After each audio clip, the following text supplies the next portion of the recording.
피살 사건에 대해 사과한 지 이틀 만에 수색 작업하는 우리 측에 영해 침범 행위를 중단하라고 경고했습니다. 우리군은 NLL 이남 지역에서 정상적인 수색을 하고 있다는 입장입니다. 북한이 일방적으로 설정한 해상 분계선을 다시 주장하면서 NLL 무력화에 나섰다는 분석입니다. 청와대가 문 대통령 주재로 NSC 회의를 열고 북한의 진상규명을 위한 공동조사를 요청했습니다. 북한은 시신을 습득하면 넘겨줄 절차와 방법을 생각해두고 있다며 사실상 공동조사 거부를 시사한 바 있습니다. 고성 등의 해상 추계기가 공무원 실종 다음 날에야 투입됐고 군경은 실종 지점인 연평도 인근 해역만 수색했던 것으로 확인됐습니다. 정부가 내일부터 2주간을 추석 특별방역 기간으로 지정하고 고향 방문 자제를 요청했습니다. 정세균 총리는 개천절과 한글날 집회를 불허하고 참가자는 현장에서 즉시 검거하겠다고 밝혔습니다.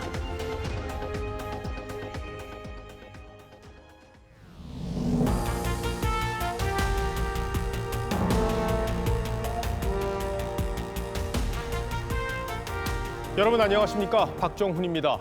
북한이 우리 국민 피살에 대해 사과한 지 불과 이틀 만에 태도가 달라졌습니다.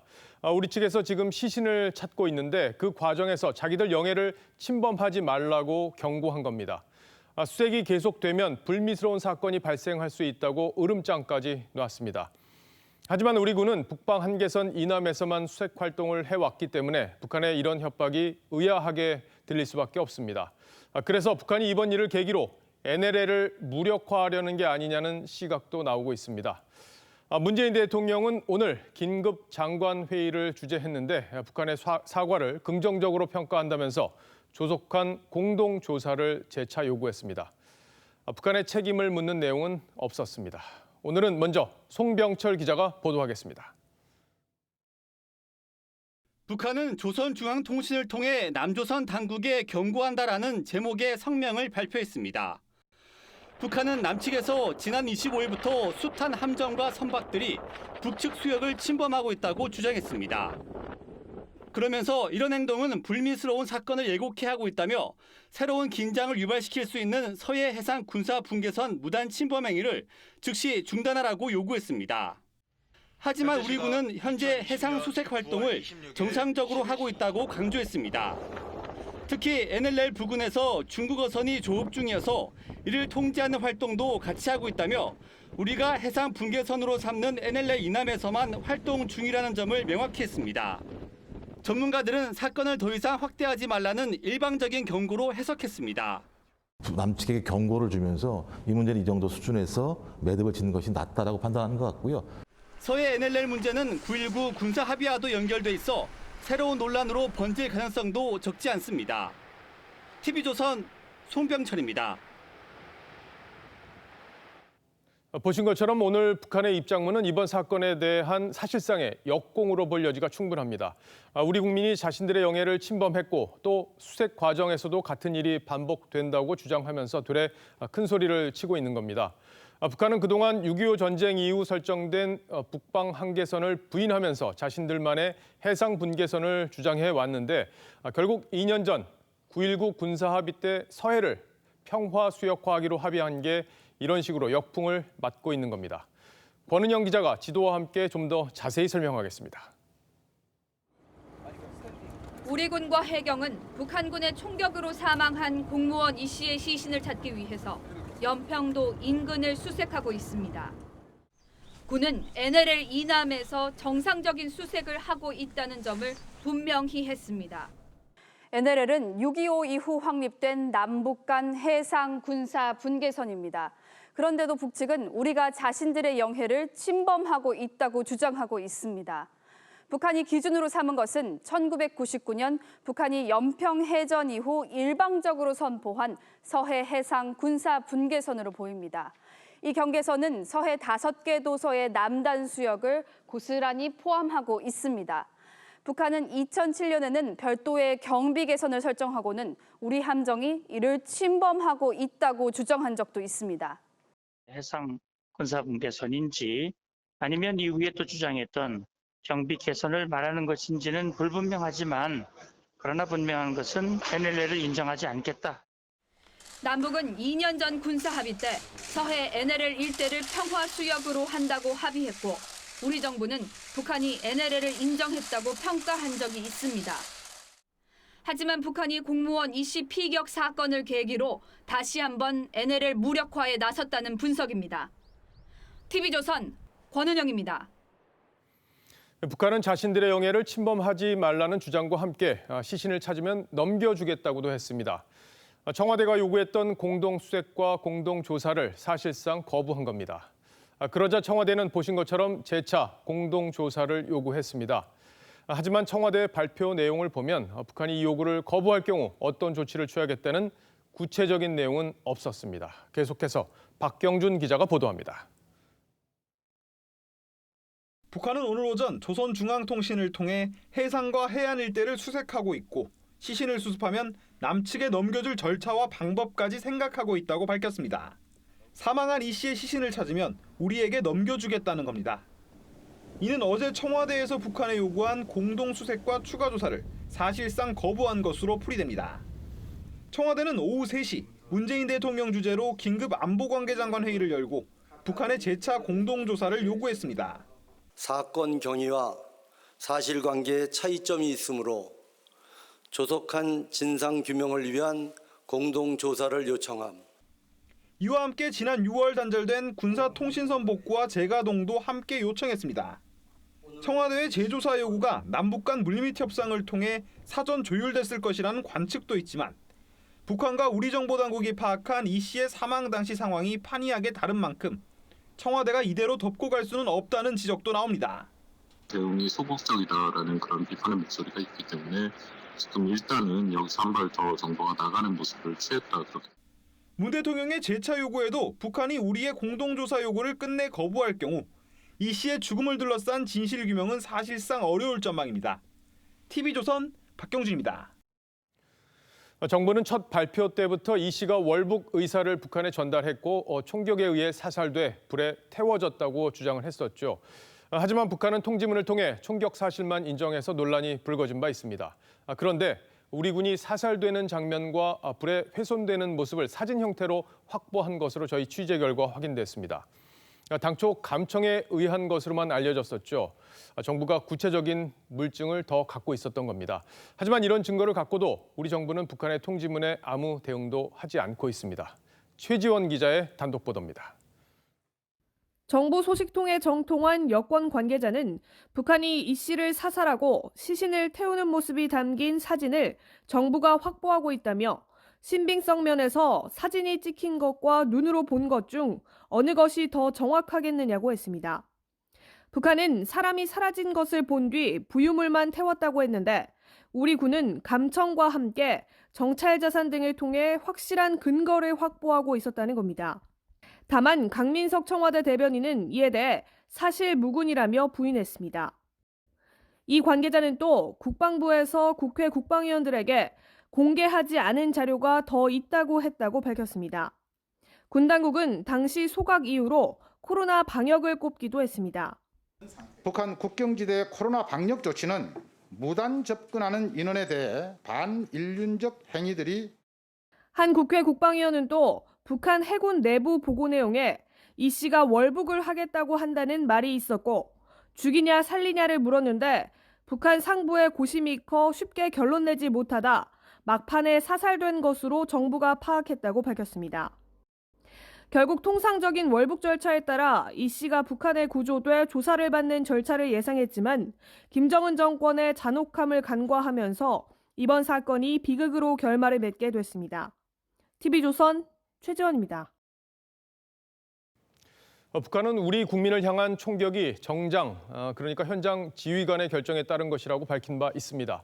바꿔 말하면 김정은 위원장의 지시는 없었다는 거죠. 하지만 북한 체제의 특성상 김정은 지시 없이 남한 국민을 사살하는 게 가능하겠느냐는 말들이 나오고 있습니다.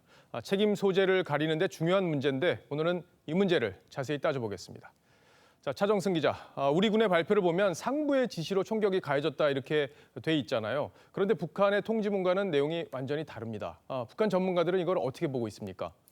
네, 그러니까 우리 군의 분석과 다르니까 북한 통지문에 그 신뢰도에 의문이 드는 것도 사실입니다. 그래서 많은 북한 전문가들 이야기를 들어봤습니다. 김 씨 일가의 비자금과 외화 조달을 담당하는 노동당 39호실 출신으로 탈북해 미국에 살고 있는 리정호는 김정은 지시 없이는 있을 수 없는 일이라고 말했습니다. 이 씨 발견 뒤 6시간이나 지나 사살한 것도 김정은의 판단을 받기 위해 걸린 시간일 것이다. 이렇게 분석을 했습니다. 북한 외교관 출신인 고영환 전 국가안보전략연구원 부원장도 김정은 아니고 어느 누가 남한 사람을 사살할 수 있겠느냐고 했습니다. 남한 사람을 사살하는 문제는 남북 관계에 큰 파장을 줄 수 있기 때문에 지도부의 결심 없이는 불가능하다는 겁니다. 자, 그런데 코로나 때문에 국경을 넘는 사람은 무조건 모두 사살해라 이런 명령이 내려졌다 이런 보도도 있지 않았습니까? 자, 그런 지침을 그대로 따랐을 가능성은 없습니까? 네, 그럴 가능성도 있습니다. 로버트 에이브럼스 전 주한미군 사령관은 최근 특수작전 부대를 보내서 국경을 무단으로 넘는 자들을 사살하라는 명령이 내려졌다고 밝힌 바 있습니다. 지난 7월 강화도 배수구로 재입국한 탈북민이 개성에서 발견되자 관련 부대원들을 처벌한 것으로도 전해졌는데요. 이런 처벌이 무서워서 두려워서 지침대로 총살한 거란 추정도 가능합니다. 하지만 탈북자들은 남한 사람에 대한 일은 누구도 책임 못 진다는 말이 있을 정도로 총격을 가하는 건 쉽지 않다고 입을 모읍니다. 김정은까지는 아니더라도 지도부에는 보고가 올라간 것으로 봐야 한다는 분석이 있습니다. 통일전선부는 지금 장금철이 이끌고 있지만 사실 존재감이 크지 않고 대남 사업을 총괄하는 것은 김여정입니다. 그래서 김여정이 이번 사태에 관여했을 가능성도 제기되고 있습니다. 결국에는 북한의 통지문은 현장 실무진의 과잉 대응으로 이번 사건이 벌어졌다. 이렇게 해서 매듭을 지으려는 의도가 담겼다. 이렇게 볼 수도 있겠는데, 자, 그런데 의아한 건 왜 김정은 명의로 사과를 한 겁니까? 네, 이번 통지문은 북한이 자기들 영해를 침범한 데 따른 자위적이고 또 원칙적인 대응이었다는 것을 강조하면서도 결과적으로는 발생한 사건에 대해 최고 지도자 명의로 사과한 걸로 요약해 볼 수 있겠습니다. 그동안 대남 압박에 김여정을 내세우면서 악역을 맡게 했고요.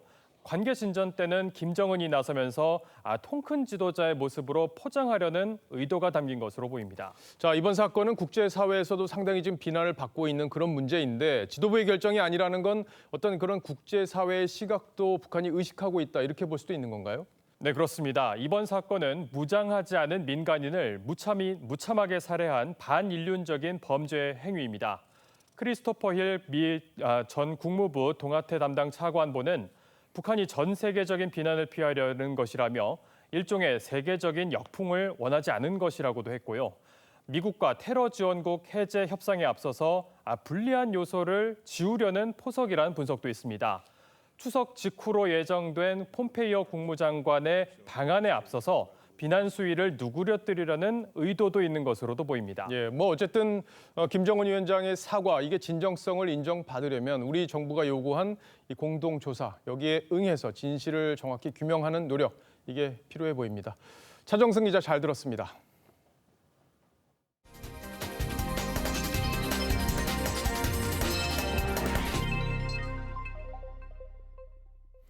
우리 군이 이 씨가 실종되고 사망하는 과정에서 어떻게 대응했는지를 두고도 논란이 이어지고 있습니다. 해군은 센티미터 단위로 관찰할 수 있는 해상 초계기를 여러 대 보유하고 있는데 실종 다음 날에야 출동한 것으로 저희 취재 결과 확인됐습니다. 사실상 이 씨가 북한 해역으로 넘어간 뒤에, 그러니까 북한군에 발견되기 2시간 전에야 정찰 자산이 움직인 겁니다. 성민혁 기자가 단독으로 취재했습니다. 해경은 지난 21일 오후 1시쯤 공무원 이 씨의 실종 사실을 군에 통보했습니다. 낮 13시경 해양수산부 소속 어업지도선 선원 1명이 실종되었다는 상황을 해양경찰청으로부터 접수하였습니다. 해경 상황보고서에 따르면 해경과 군은 이후 자신들이 보유한 헬기와 정찰기, 고속정과 고속함 등을 수색 작업에 투입했습니다. 그런데 광범위한 지역을 탐색할 수 있는 해군의 해상 초계기와 해상 작전 헬기는 실종 당일 출동하지 않았습니다. 군이 초계기를 출동시킨 건 이 씨 실종 신고 하루가 지난 22일 오후 1시 30분이 돼서였습니다. 이마저도 단 한 차례에 그쳤습니다. 최첨단 A사 레이더를 탑재한 해상 작전 헬기 와일드캣은 아예 출동한 기록이 없습니다. 해상 초격이나 해상 작전이나 이런 것들은 해상에 딱 맞춰져 있는 전력들이기 때문에 이런 이제 해경이 가지고 있는 것들보다는 훨씬 이제 정밀하고 성능이 우수하죠. 해경과 군의 수색 작업도 이 씨의 실종 지점인 소연평도 인근에 그쳤습니다. 군은 22일 밤 10시쯤 이 씨의 시신이 불타는 장면을 포착했지만 다음 날에도 해경과 군은 이쪽 지역을 수색하지 않은 것으로 전해집니다. 해경은 군의 수색 지원 요청을 하면 구체적으로 무엇을 지원할지는 군이 결정한다고 했고 군은 수색에 필요한 전력은 지원했다며 원론적인 답을 내놨습니다. TV조선 성민혁입니다. 우리 해경과 해군은 39척의 선박과 항공기 6대를 투입해서 대대적인 수색 작업을 하고 있습니다. 실종 당일부터 그제까지 선박 20여 대가 동원됐던 걸 감안하면 그야말로 뒷북 대응이라는 비판도 나오고 있습니다. 이채현 기자가 보도합니다.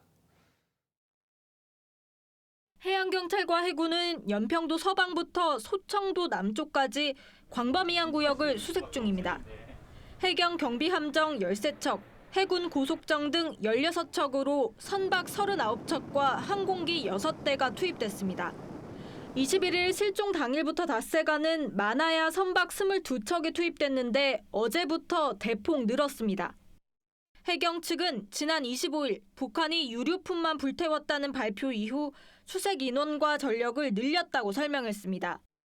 북측에서 이제 지금 발표하는 거는 사망에 이르게 했다가 아니잖아요. 이거에 대한 관점을 완전히 전향해서 실종자로 다시 바꿔서 지금 수색에 야권에서는 당국이 초기에 북한 눈치를 보며 소극적으로 대응했다가 이제 와서 뒷북을 치고 있다고 비판했습니다. 실종자가 북측에 위협받고 있을 때 왜 우리 측은 이렇게 전면적인 수색전을 펼칠 수 없었던 것입니까? 특히 군 공중전력의 소극적 투입과 관련해서는 9.19 군사합의가 영향을 준 것 아니냐는 지적도 나옵니다. NLL이나 DMZ 쪽에서의 활동이 9.19 군사합의 같은 것들로 인해서 굉장히 심리적으로 제약을 받고 있는 것이 아닌가 생각합니다. 군 당국은 NLL 인근은 비행 금지 구역이 아니라며 가용 전력을 판단해서 투입하고 있다고 말했습니다. TV조선 이채연입니다. 아시는 것처럼 우리 국민이 북측 해상에서 발견돼 사살되고 불태워질 때까지 우리 정부는 북한과 직접적인 소통 노력을 하지 않았습니다. 우리 군이 유엔사를 통해 문의한 게 전부였는데 그 이유를 남북 간 한라인이 단절됐기 때문이라고 설명했죠. 하지만 보름 전 오간 남북 정상의 친서가 공개되면서 국정원과 북한 통전부 사이의 한라인이 살아있다는 게 드러났습니다. 정리해보면 국민의 목숨이 경각에 달린 위기 상황에서 우리 정부는 그 한라인을 가동하지 않았던 겁니다. 왜 그랬던 건지 오늘의 포커스에서 짚어봤습니다. 지난 2018년 제1차 남북 정상회담을 일주일 앞두고 청와대와 북한 노동당 청사에 한라인이 설치됐습니다. 여보세요? 예, 잘 들리십니까? 예, 여기 서울 청와대입니다. 당시 청와대는 역사적인 순간이라고 평가했죠. 전화 상태는 매우 좋았습니다. 마치 옆집에서 전화하는 듯한 느낌이었습니다. 하지만 남북 관계가 경색 국면에 접어들면서 북한은 2년여 만에 한라인을 차단시켰습니다. 조선노동당 중앙위원회 본부 청사와 청와대 사이의 직통 통신 연락선을 완전 차단 폐기하게 된다. 물론 차단 이전에도 남북 정상 간 한라인은 한 번도 가동된 적 없다고 알려져 있죠. 공무원 이모 씨가 지난 22일 북측 해역에서 북한군에 발견된 뒤 사살되고 불태워질 때까지 우리 정부가 북한에 연락을 취한 정황은 아직 없습니다. 우리 정부는 첩보의 정확성이 담보되지 않았기 때문이란 입장입니다. 물론 감청 등 우리 정부의 첩보 활동이 드러날 수 있다는 점이 감안됐을 가능성은 있습니다. 또 첩보의 사실관계 파악에 시간이 오래 걸린 것은 남북 간 한라인이 단절됐기 때문이라고 했죠. 하지만 다른 상황에서의 남북 소통은 계속 이루어지고 있었습니다. 이틀 전 박지원 국정원장은 북한의 통지문을 받아 청와대에 전달했습니다. 북측에서 우리 측에 보내온 통지문 내용을 국정원과 북한 통전부 라인이 움직인 겁니다. 청와대는 또 느닷없이 문재인 대통령과 김정은 위원장이 주고받은 친서까지 공개하며 남북 관계가 여전함을 과시했습니다. 국정원은 유엔 산하 정규 채널을 통해 친서를 교환했다고 했지만 야당은 보완이 필요한 정상 간 친서를 그렇게 교환하겠느냐고 반문했습니다.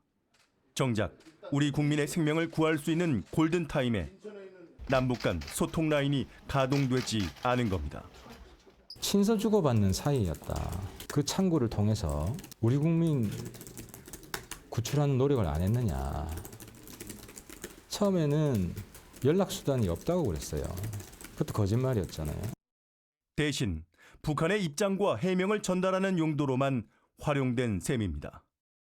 결국 한라인이 있어도 북한이 원하는 상황에만 가동된다는 것을 자인하는 것이나 마찬가지죠. 청와대가 오늘 뒤늦게 사실관계 확인을 위한 소통과 군사통신선의 복구, 재가동을 요청했지만 정권의 필요에 따라서만 가동되는 한라인이 과연 존재할 필요가 있는 것인지. 뉴스7 포커스였습니다. 네, 피격 공무원이 승선했던 무궁화 10호가 목포로 귀향했습니다. 해경은 공무원의 행적을 확인하기 위해 선박 내 CCTV와 컴퓨터, 기록 장치 등에 대해 포렌식 수사를 벌이고 있습니다. 유족 측은 공무원이 실종 전날에도 평소처럼 아들과 통화했다며 월북 주장을 재차 반박했습니다. 오선율 기자입니다. 피살된 공무원 A씨가 실종 직전까지 탑승했던 무궁화 10호가 목포에 도착했습니다. 출항한 지 11일, A씨가 실종된 지 엿새 만에 귀향입니다. 함께 탑승했던 동료 공무원 15명은 배에서 내려 집으로 돌아갔습니다.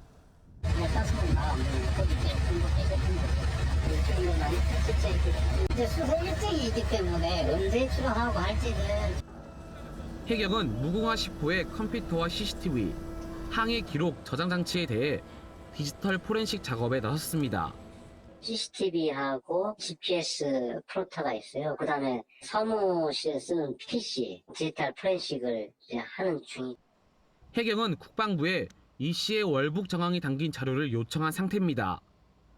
하지만 유족은 A 씨가 실종 전날에도 아들과 안부 전화를 하는 등 월북할 이유가 전혀 없다고 거듭 주장했습니다.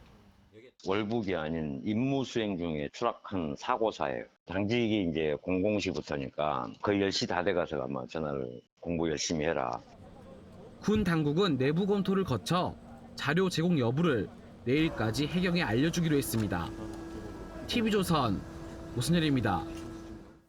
이번 사건이 알려진 뒤 대북 규탄 결의안 채택을 약속했던 더불어민주당이 상황이 달라졌다면서 한 발 물러섰습니다. 국민의힘은 북한 통지문이 온 뒤 여당의 태도가 달라졌다며 청와대 앞에서 릴레이 1윈 시위를 벌였습니다. 윤수영 기자입니다. 민주당은 대북 규탄 결의안 채택과 현안 질의를 연계한 국민의힘 요구를 수용하기 어렵다고 했습니다. 야당에서 현안 질의가 없는 가운데 결의안을 안 하겠다라고 통보가 와서 되지 않은 상황입니다. 김태년 원내대표는 이틀 전 국회 차원의 대북 규탄 결의안을 채택하겠다고 했었습니다. 본회의에서 국회 차원의 대북 규탄 결의안을 통과시켜서 북한 통지문이 공개된 뒤 한 발 물러선 셈입니다. 야당의 현안 질의 요구도 정쟁의 장으로 만들 수 없다며 거부했습니다.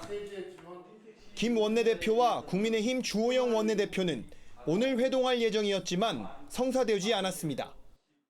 주 원내대표는 국민의힘 의원들과 함께 청와대 앞에서 릴레이 1인 시위를 벌였습니다.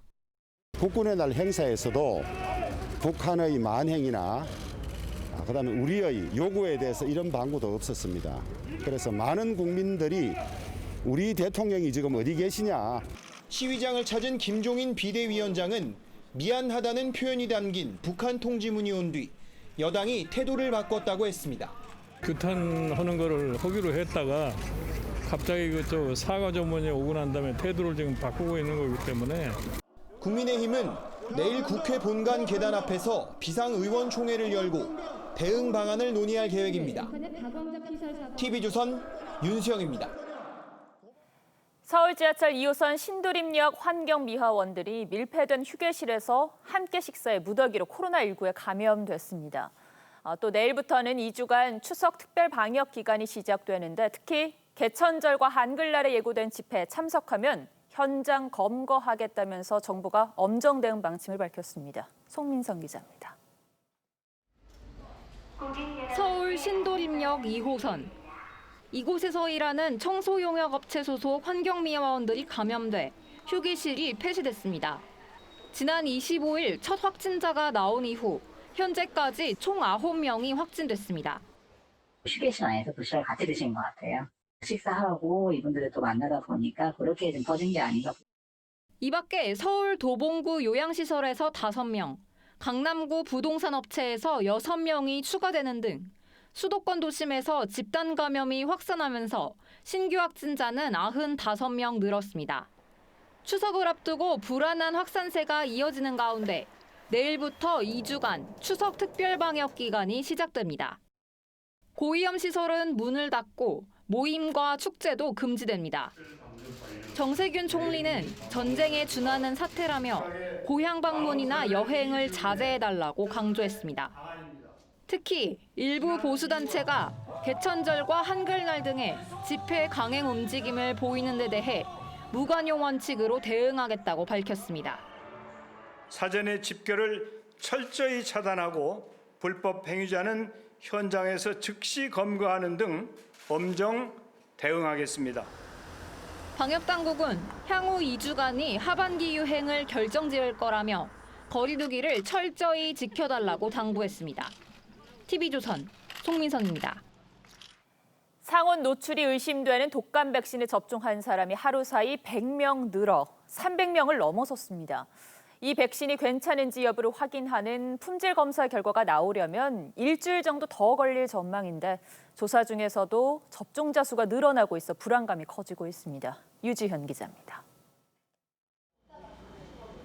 상온 노출 의심 독감 백신 접종자가 300명을 넘어섰습니다. 첫 발표 후 매일 100명 넘게 늘어나고 있습니다. 접종 중단 방침이 의료기관에 제대로 전달이 안 된 데다 일부에선 편법도 동원됐습니다. 이 백신이 이제 그 유료 백신하고 무료 예방 접종 백신이 같이 사용이 됐기 때문에 최근 3년간 독감 백신 접종 후 피해 보상을 받은 사례는 총 10건으로 집계되는데 연조직염, 두드러기, 전신 농포증 등의 부작용이 나타났습니다. 정부는 매일 이상 반응을 확인하고 있으며 아직까지 보고된 바 없다고 밝혔습니다. 그러나 이것이 상온 노출 백신을 사용해도 된다는 근거가 될 수 없다는 지적입니다. 300여 명 맞은 사람이 안전하면 나머지도 콜드체인 깨졌는데도 맞아도 안전하다. 그걸 입증하는 건 아니에요. 백신 접종이 중단된 가운데 호흡기 감염증 유행에 대한 불안감도 커지고 있습니다. 감기와 독감은 상부 호흡기 증상이 먼저, 코로나19는 발열이 먼저 나타나는 게 일반적인 특징입니다. 방역당국은 특히 고령자나 만성질환자라면 열이 날 경우 약을 먹기보다 진단검사를 먼저 받으라고 권고했습니다. TV조선 유지현입니다. 어제 인천공항 주변에 드론 2대가 불법 비행해 항공기 5대가 회항하고 1시간 동안 이착륙이 중단됐습니다. 그중에 한 드론은 부동산 업자가 아파트 홍보 영상을 촬영하려고 띄운 것이었고 다른 드론의 주인은 아직 확인이 안 됐다고 합니다. 장용욱 기자가 취재했습니다. 어제 낮 인천공항, 이륙을 준비하던 항공기가 멈춰서 있습니다. 1시간이나 늦게 출발해가지고 좀 초조하네요. 어제 오전 11시와 오후 2시쯤 비행 금지 구역인 영종도의 신도시 지역에서 드론의 비행이 포착됐습니다. 이 여파로 인천공항 활주로가 1시간가량 폐쇄돼 여객기 1대와 화물기 4대 등 항공기 5대가 회항하고 항공기 이륙도 지연됐습니다. 드론 감지 시스템으로 감지를 해가지고요. 신고하고 활주로 이게 이착륙을 금지해가지고 신고를 받고 출동한 경찰이 확인한 결과 드론을 날린 사람은 부동산 중개업자 50대 A씨였습니다. A씨는 이곳 아파트 건설 현장 주변을 찍기 위해 드론을 띄운 것으로 조사됐습니다. 테러 행위는 없는 거고 부동산 관련해서 새로 신축 아파트에 대한 홍보 동상을 촬영하시기 위해서 경찰과 항공청은 또 다른 드론의 주인도 추적하고 있습니다. TV조선 장용욱입니다. 드론은 안전사고는 물론 테러 위험도 있기 때문에 공항 주변 같은 보안시설에서는 비행이 금지되어 있습니다. 그런데도 드론 2대가 하늘을 누빌 수 있었던 건 지금의 법 테두리로는 불법 비행을 막을 뾰족한 방법이 없기 때문입니다. 만약 테러용 드론이었다면 보안시설이 그대로 노출된다는 얘기기도 하죠. 정준영 기자입니다. 2018년 베네수엘라. 마두로 대통령이 연설을 하던 중 드론 2대가 폭발했습니다. 기념식장을 아수라장으로 만든 드론은 중국 DJI사 제품. 현재는 비행 금지 구역에서 시동이 걸리지 않도록 설정돼 있습니다. 하지만 다른 업체 제품은 과태료만 감수하면 제약 없이 띄울 수 있습니다. 각급 보안시설인 청와대와 공항 주변도 속수무책입니다. 현행법상 공중에 떠 있는 드론을 떨어뜨리거나 포획할 방법이 없어 조종자를 찾기 전까진 사실상 무방비 상태입니다. 전파 차단 장비는 다른 항공기나 관제탑 전파까지 교란시켜 사용이 불가능합니다. 우리나라는 무풍지대나 마찬가지예요. 미국 같은 경우에는 259g부터 자격증을 따고 운영하도록. 국내 드론 자격증 소지자는 3만 2천여 명이고 신고된 드론은 13,000대에 이릅니다. 시장은 커졌지만 정부 정책은 아직 따라오지 못하고 있습니다. 발견한 사람과 또 단속 기관과 또 처벌 기관 또 실제로 이 공항 이런 쪽과 유기적인 협력 체제가 안 돼 있어서 자격증 관리는 물론 불법 비행 신고 접수부터 최종 처벌까지 통합 관리하는 시스템 구축이 시급합니다. TV조선 정준영입니다.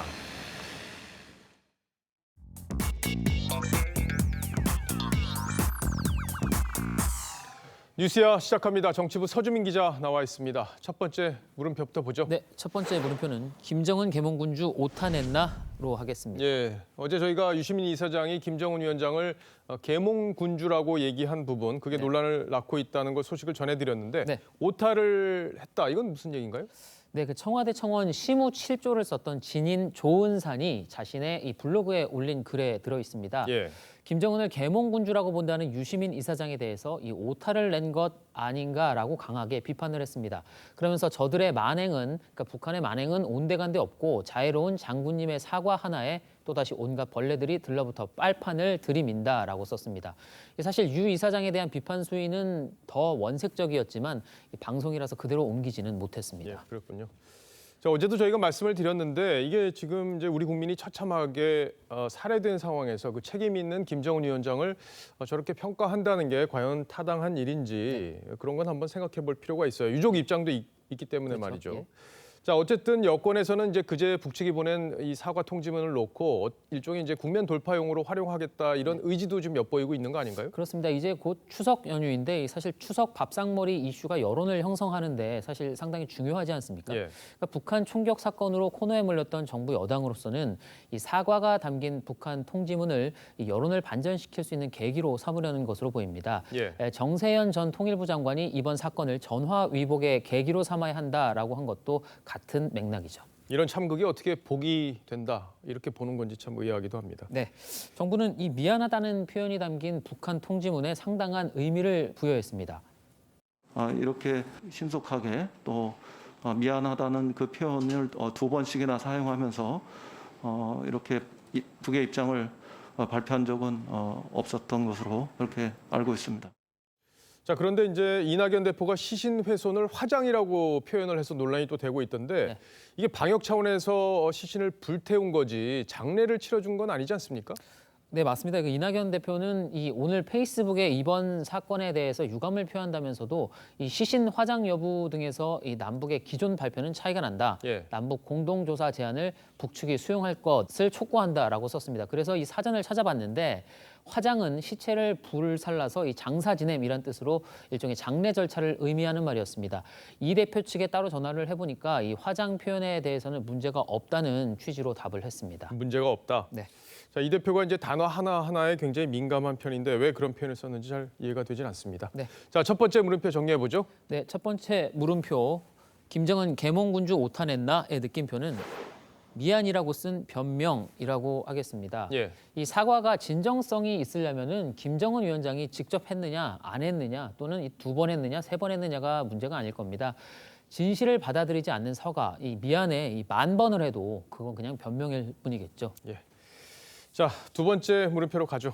네, 두 번째 물음표는 문 선택적 공감 능력으로 하겠습니다. 예, 문재인 대통령의 공감 능력이 선택적으로 지금 작용되고 있다, 그런 건가요? 네, 이 역시 북한 총격으로 숨진 공무원 얘기인데요. 이번 사건으로 가장 고통받고 있는 사람들 바로 유가족들일 겁니다.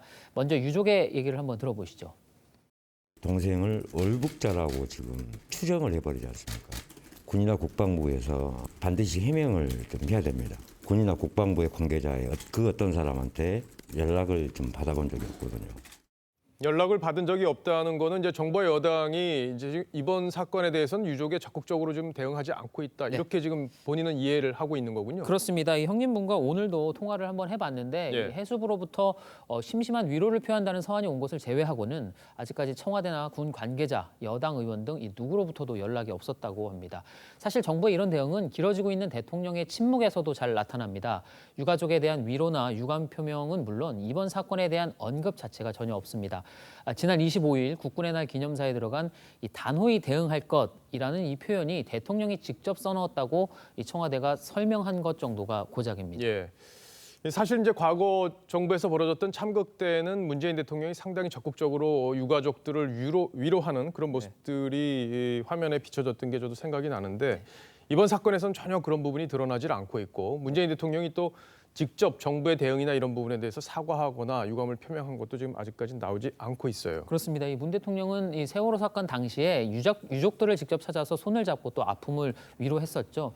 특히 진상 규명을 요구했던 유민 아빠 김용호 씨 곁에서 동조 단식을 하면서 이 극한적인 아픔을 우리가 깊은 공감으로 보듬어야 한다고 했었습니다. 이 멀리 갈 것도 없이 문재인 정부 출범 해인 2017년 15명이 숨지는 인천 낚싯배 충돌 사고가 있었죠. 문 대통령은 사고 바로 다음 날에 이 청와대 회의에서 묵념까지 했습니다. 국민의 생명과 안전에 관한 국가의 책임은 무한 책임이라고 여겨야 합니다. 국민의 생명과 안전에 대해서는 국가가 무한 책임을 져야 한다. 네. 이 대통령의 말에 답이 있는 것 같습니다. 그렇습니다. 특히 서둘러서 잦은 월북일 가능성이 높다고 발표하더니 북한의 사과 한마디에 또 여당이 먼저 제안했던 규탄 결의안도 필요 없다는 식으로 지금 발 빼고 있는 모습들 유족들에게 어떻게 비춰질지 모르겠습니다. 예. 진중권 전 교수는 세월호 유가족의 입장에 공감하지 못한 것이 박근혜 정권의 문제였다면 그것을 비판했던 사람들이 정작 이번 사태에서는 유가족의 입장에 공감하지 못하는 게 문제라고 지적했습니다. 예. 두 번째 물음표도 정리해보죠. 네, 두 번째 물음표. 문 선택적 공감 능력의 느낌표는 목숨은 절대적 가치로 하겠습니다. 이 사람의 목숨은 다시는 되돌릴 수 없으며 무엇과도 바꿀 수 없는 절대적 가치입니다. 지난 8일에 김정은 위원장에게 보냈다는 이 친서에서 문재인 대통령이 쓴 말입니다. 예. 남북 관계도 좋고 또 정치적 상황도 중요하지만 대통령의 이 말씀이 이번 사건에도 똑같이 적용됐으면 하는 바람입니다. 예. 선택적으로 적용되면 안 된다 이런 취지의 얘기군요. 네. 잘 들었습니다. 지금까지 서주민 기자였습니다.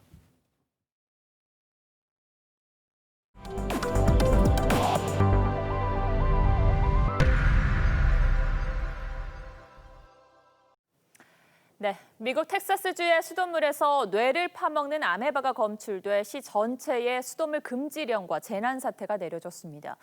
6살 아이가 두통을 호소하다 숨졌는데 아메바가 발견되었습니다. 송무빈 기자입니다. 야구를 좋아하던 6살 크리스토퍼는 지난 3일부터 머리가 깨질 듯이 아파 응급실에 입원했습니다. Was vomiting and throwing up and still the headache.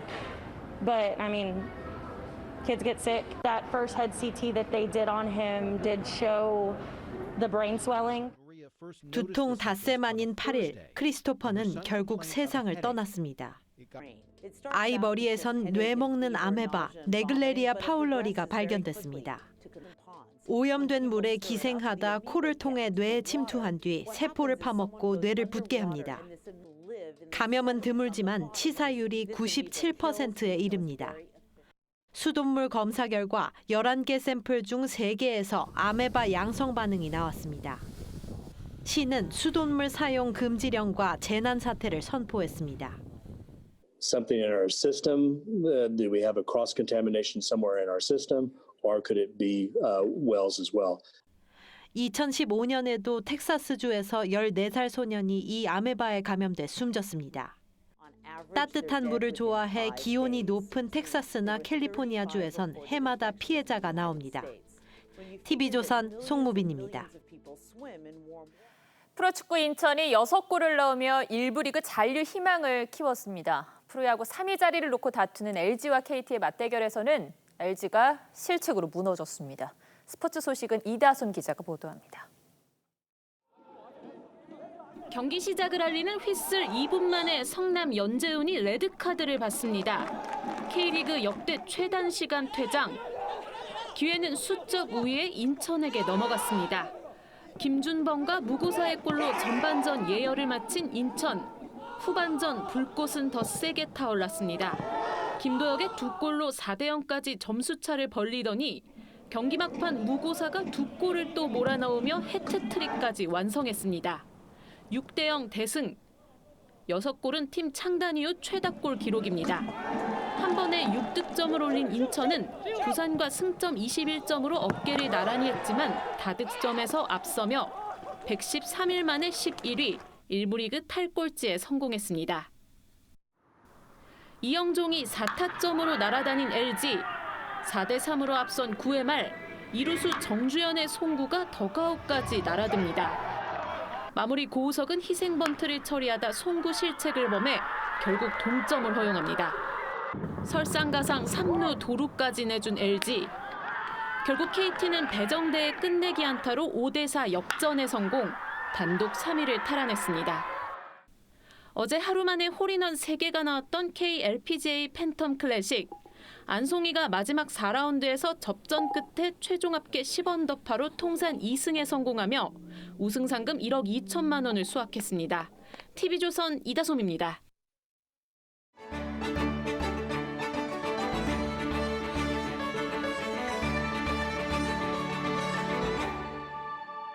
불행한 소식을 전해드리게 된 것을 매우 안타깝고 송구스럽게 생각합니다. 무고한 민간인을 해치는 행위는 어떤 이유로도 용납될 수 없습니다. 지난 2004년 김선일 씨가 이라크에서 피살되던 날 노무현 대통령은 대국민 담화를 발표했습니다. 처참한 비극이었지만 사망 당일 정부의 책임을 인정하고 직접 사과까지 한 겁니다.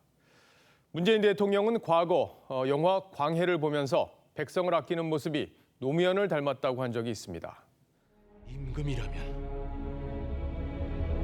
백성이 지압이라 부르는 왕이라면 빼앗고 훔치고 빌어먹을지언정 내 그들을 살려야겠소.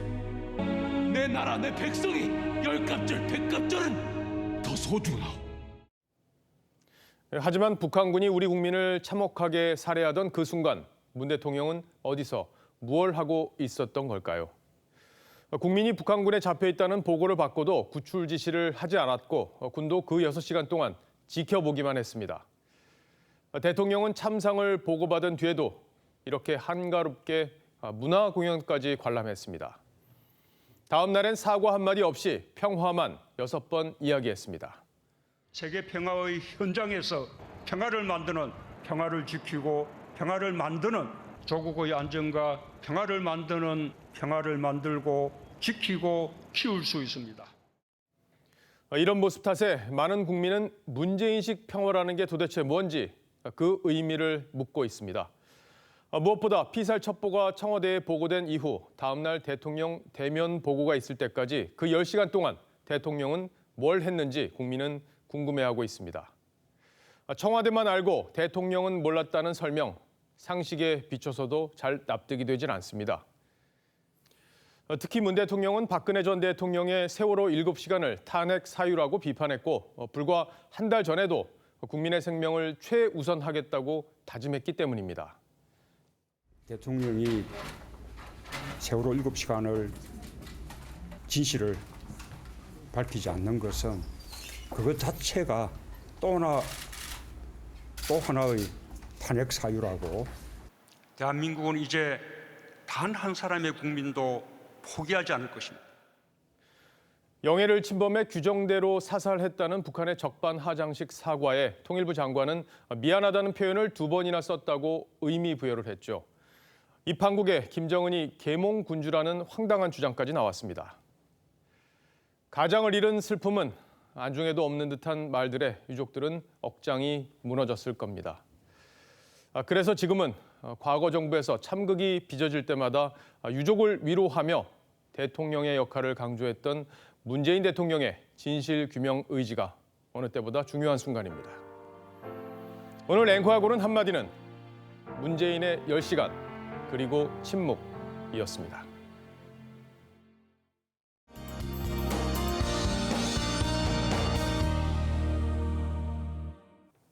높고 푸른 하늘에 선선한 공기까지 더할 나위 없는 휴일이었습니다. 우리나라는 당분간 이 고기압의 영향을 받으면서 안정된 대기와 함께 내일도 전국이 대체로 맑겠습니다.